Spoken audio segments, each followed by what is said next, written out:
In the ruins of an old abbey, a writer found a cradle, and something inside it found him. Centuries later, the Thane bloodline still hears its lullaby. Evelyn Thane thought the stories were only legend, until the tapping began. 3, 2, 7. Now the cradle is awake again, whispering through the walls, writing its next chapter in blood and breath. Every generation thought they could silence it. None ever did, because some stories aren't told, they tell themselves. The Cry of the Unweaned, a Gothic horror born from ink, sin, and silence. Listen closely, and pray you're not the next one it chooses to write.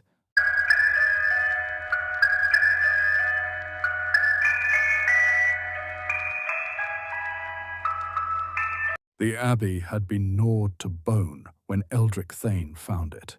A bell tower like a dead tooth, cloisters furred with moss, an iron lid on the well scored with monk scratch and salt. He came for rumour and ruin, a winter coat shiny at the elbows, a notebook ready for terror. He levered the lid. The shaft exhaled air it had stored since plague time. Cold rose first, linen cool against his face, then a sound, not quite a cry, more like milk set to boil and resenting it. A grave-wrapped bundle drifted up and stopped between his hands, as if he had arrived carrying a cradle he could not see. The cloth was damp and sweet with old water. The infant beneath watched him with black polished eyes that reflected a candle he had not lit. When the small mouth opened, the room seemed to be tasted. The sound threaded the marrow.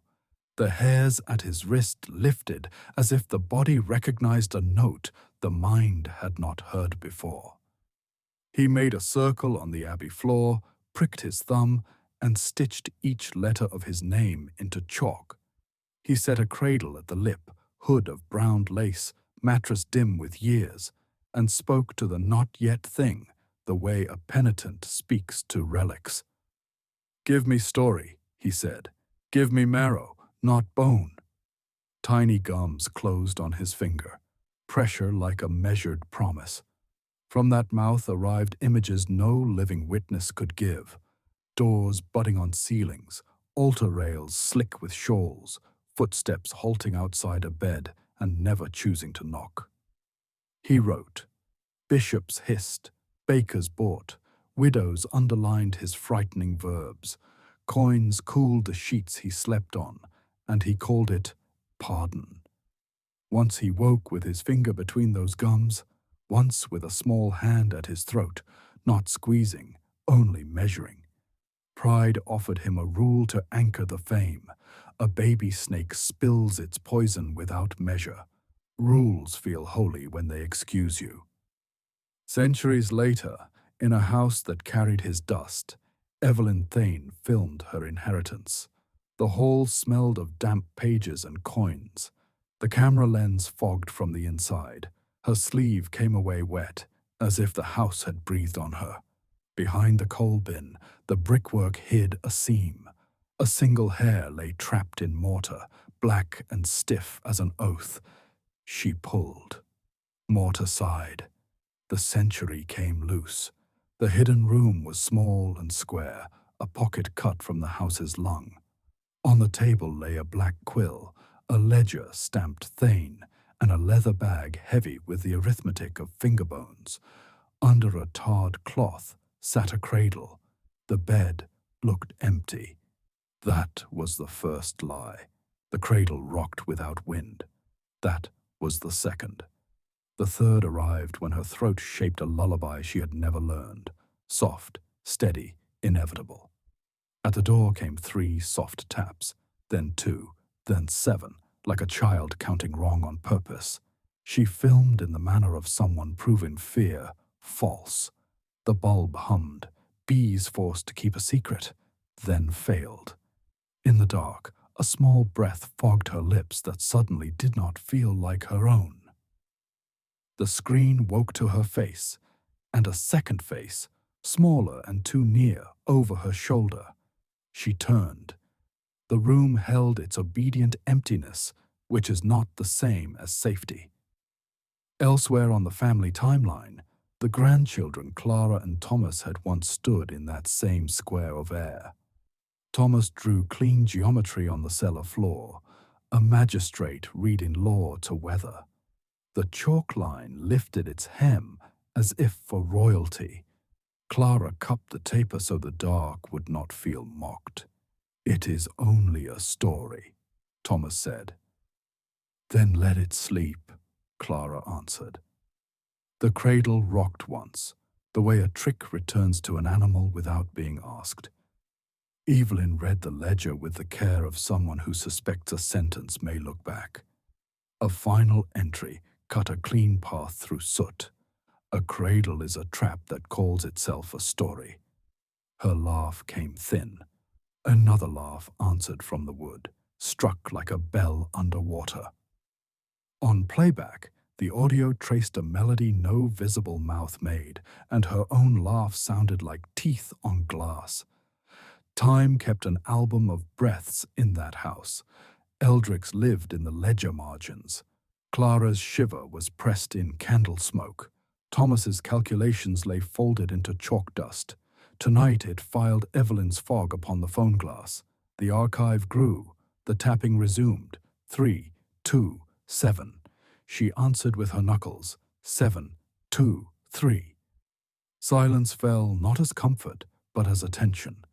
The cradle gave a single creak, polite, like a chair making room for a guest. The room, having chosen its witness, did not hurry. It only waited for her to learn its rhythm. Somewhere above, the house rehearsed old rain. Somewhere below, something smaller than sorrow breathed in and out, delighted to be remembered.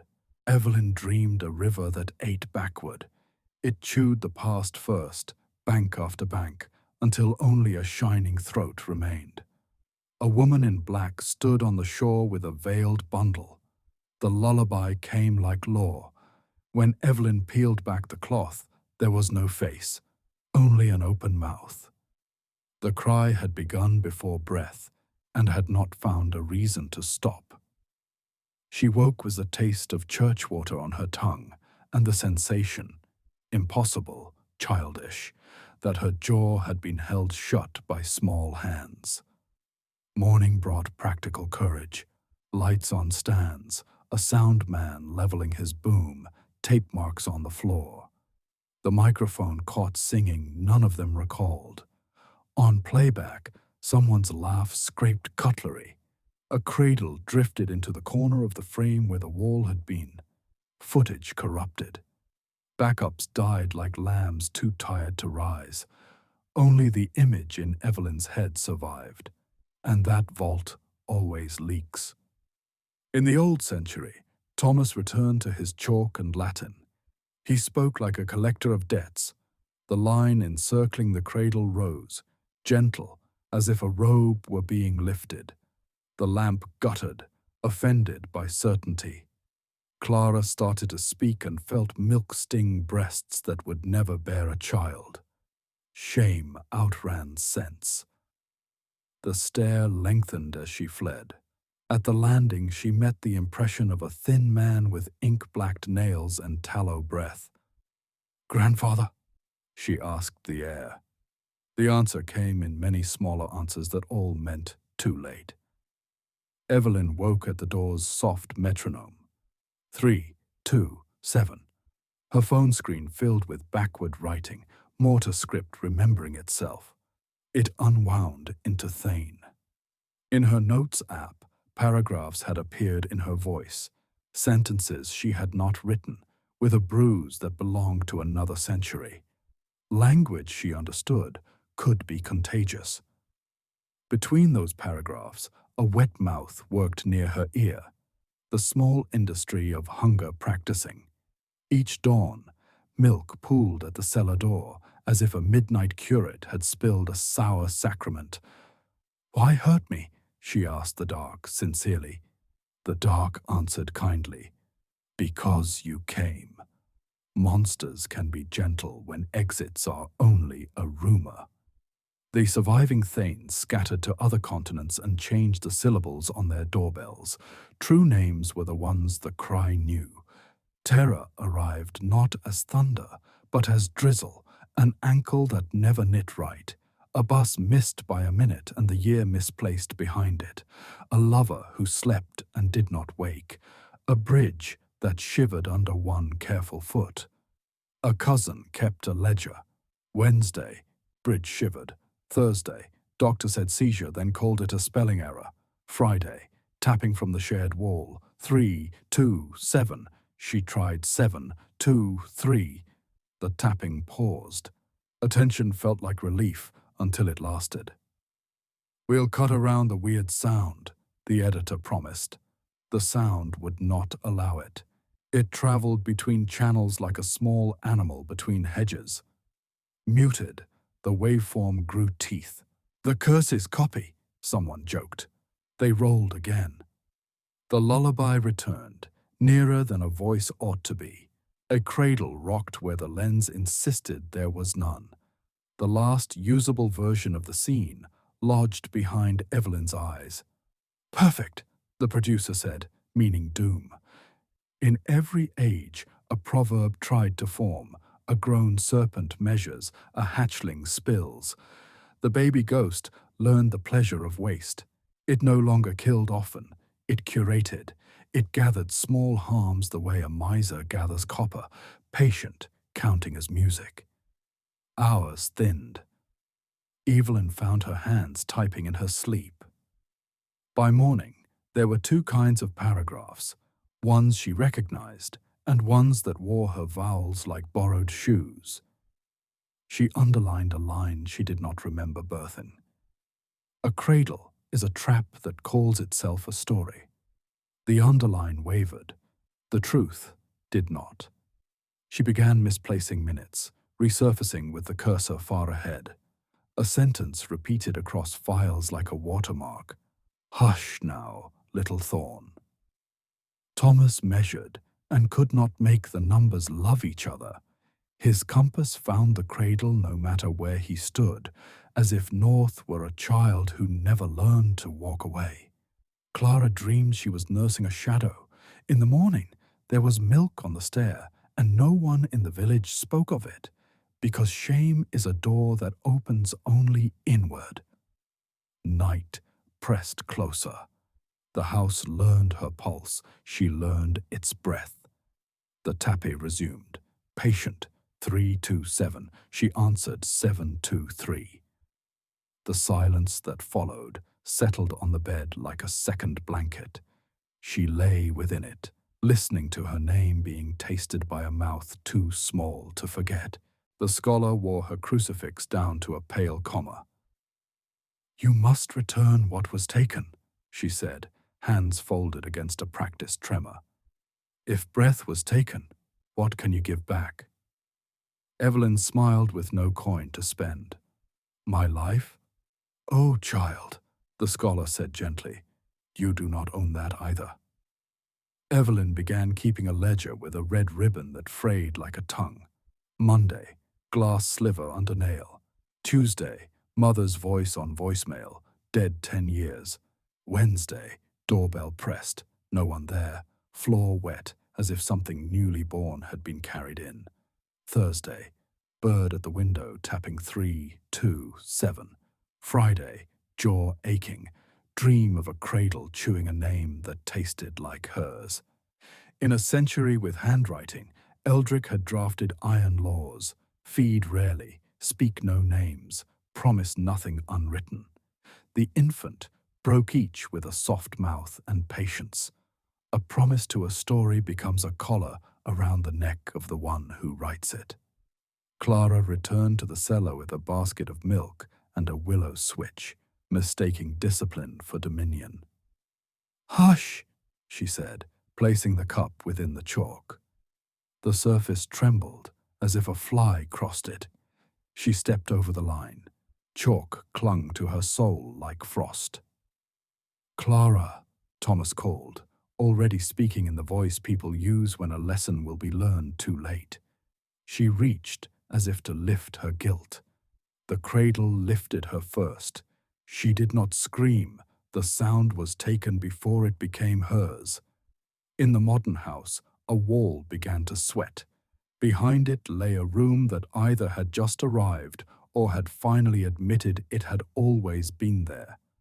A second cradle waited, smaller, made of bent spoons and hair. Inside lay a stack of manuscripts stitched with infant ribbon. Eldric's apologies written for no living ear. I did not mean to keep you, only to borrow. Sin looks smallest by candlelight and smaller when signed with winter. The baby ghost wrote a new rule upon the days. It would not kill the last Thane. It would prune her. It would pair her to a nerve. It wanted the scream to last, to become literature. It saved Evelyn from the gas hiss, then guided her back when the pipe was mended. It edited her pages by moving her hands an inch to the left. Kindness made a leash that burned slower. In the thin hours, a man's whisper attempted a lullaby and failed in familiar boots. "Hush," it said. "Hush, little thorn." She wanted to answer that she was the hand bleeding around it. The answer drowned at the border of sleep. Thomas went the way of dew. Damp questions remained. Clara married an apothecary with patient fingers and named her boy for a thirsty saint. She taught him to count by the cradle's rocking. At 12, he visited the king under lace. He returned polite and blind in one eye, thanking doors before passing through them. Gratitude, it turned out, could outlive terror. Evelyn sought the river from her dream. She found it in a nettle field that admitted no water. The ground gave like bread. Her nails read the alphabet of stone. She uncovered an iron lid scarred by prayers and lifted. Air smelling of christening and iron rolled out. She heard the first cry and the last layered together, none forgetting to begin. Below was not water, but breath held too long. She set the lid back. "I hear you," she said, the first real courtesy offered since Eldric measured that mouth. Courtesy does not save, it sharpens. The scholar warned her, language would be the first symptom. Phrases would arrive where she had not put them. She would answer questions no one had asked aloud. At 3 in the morning, the house became a lung. Inhale, the stairs lifted. Exhale, the door remembered how to stick. Evelyn spoke into the dark like a nurse to fever. "I will not leave by your leave." The dark replied with the smell of old copper and a soft, delighted tapping from within the wall. Her ledger filled, the ribbon frayed. The house settled into an editorial rhythm, steady, patient, cutting. And still the cradle rocked as if practicing the shape of her name. The end did not arrive as a door. It settled like a room with extra corners, discovered by accident. The baby ghost had learned thrift. Thunder wasted, drizzle rotted, rot lasted. Mondays were for small blood, Tuesdays for lost proofs, Wednesdays for the sound of another heart stopping far away, where a cousin had believed the curse could not afford the rent. The weeks grew disciplined. Dread kept a calendar. Evelyn grew famous for books she could not remember writing.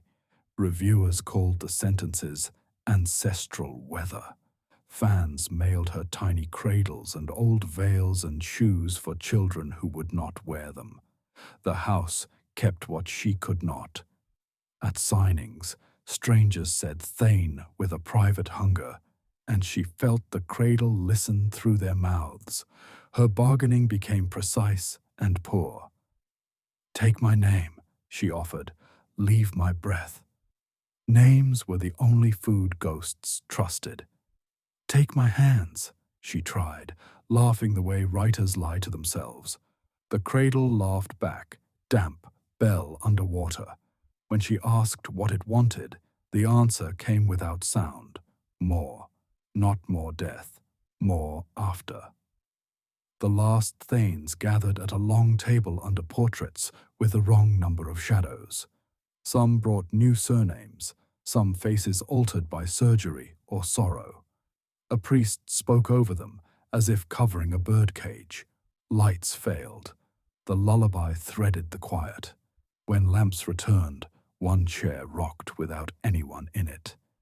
"He is not killing us," a woman said, steady. "He is editing." They tried the new sciences. Cameras wired the cellar with small suns.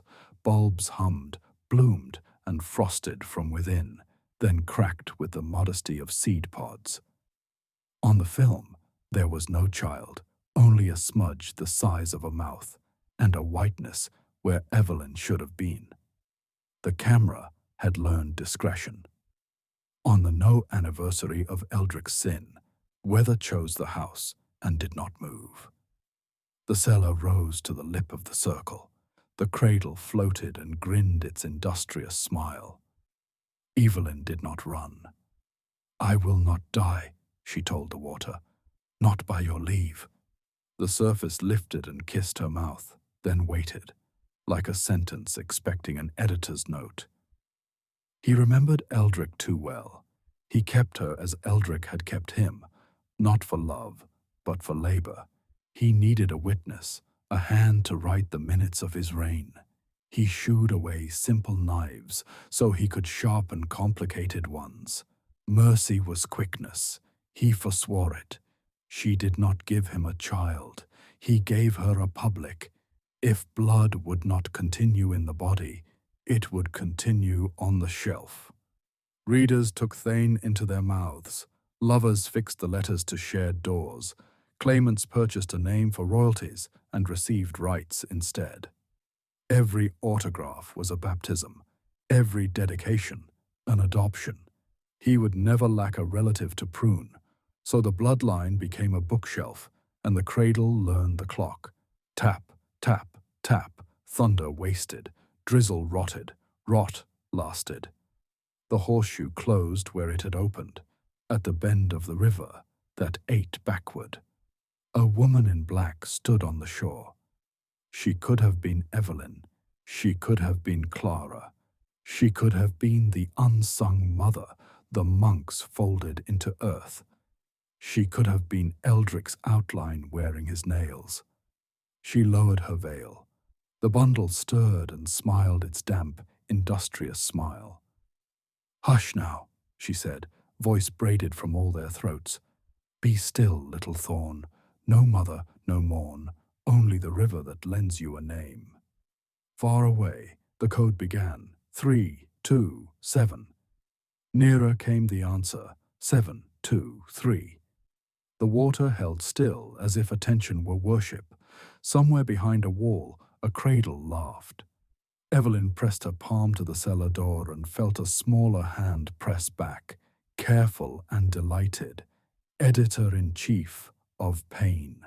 She said, "Hush," and for once the word felt like hers. The story closed its eyes and continued.